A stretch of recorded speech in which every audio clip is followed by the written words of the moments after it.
China, in many ways, is a unique problem because it is a unique polity, it is a unique economy. We are not the only country in the world which is having a debate about China.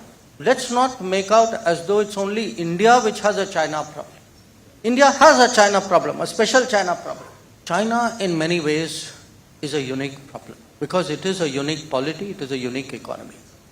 And unless one tries to grasp that uniqueness and understand it, I think the judgments, the conclusions, and possibly the policy prescriptions flowing out of it can be problematic. It's not just an Indian problem. Are you referring to the economic survey? No. I'm referring to the world's response to China. If today people are complaining about trade deficits with China, and we are too, why is that? Because decades ago, we all consciously chose to overlook the nature of Chinese production and the advantages which they enjoyed in a system where they got a level playing field with all the advantages that they brought to bear. So, my point is there is a general China problem. Do remember, Pranab, we are not the only country in the world which is having a debate about China. Go to Europe and ask them, what is today among your major economic or national security debates? It's about China. Look at the United States. It's obsessed with China, and rightly so in many ways. So the fact is, let's not make out as though it's only India which has a China problem.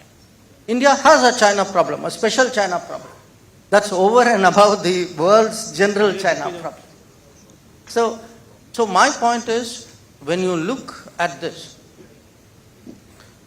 when we approach the issue of China as a whole, Chinese trade with China, investments from China, exchanges of various kinds with China, we have to, if you neglect to take into account that this is a very unique country with a very different way of working, I think your basics start to go off track. So once you understand that, because there is a general problem with China as well as our own situation, all of you know we have a very difficult situation in the border for the last 4 years. I think the sensible response to it is to take the precautions which a country like India should be taking. Now, it has never been the government's position that we should not be having investments from China or doing business with China. It is that investment, because we are largely talking investments here. When it comes, trade is a different matter. I'm happy to talk about why we should be manufacturing more. But on the investments issue, I think, to me, it's common sense that investments from China would be scrutinized. I think the border and the state of relations between India and China call for it. But I think even if countries who do not have a border with China are scrutinizing investments from China. Europe doesn't have a border, America doesn't have a border, but yet they're doing that. So the fact is, the issue is not do you have investment from China or not. It's not a yes or no answer. It is what should be the appropriate level of scrutiny, how should you handle it. And when you look at that, sometimes, when I read stuff, including in your newspaper, where people say, we should clearly identify this is national security. It doesn't work that way anymore. Because what is national security itself has expanded.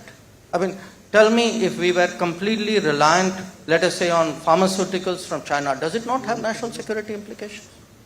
If your telecom is, based on Chinese technology, can you be impervious to it? So it's not like, there is a clear identification of this is a yes and that is a no. It's a much more complex factor. And in my view, at a certain level with certain countries in certain situations, the line between economics and security is a very thin line. So I wouldn't, sharpen this and make it a kind of a yes or no, we should be allowing them open door, or we should close the door. It's nobody's case that either of those two options should be there.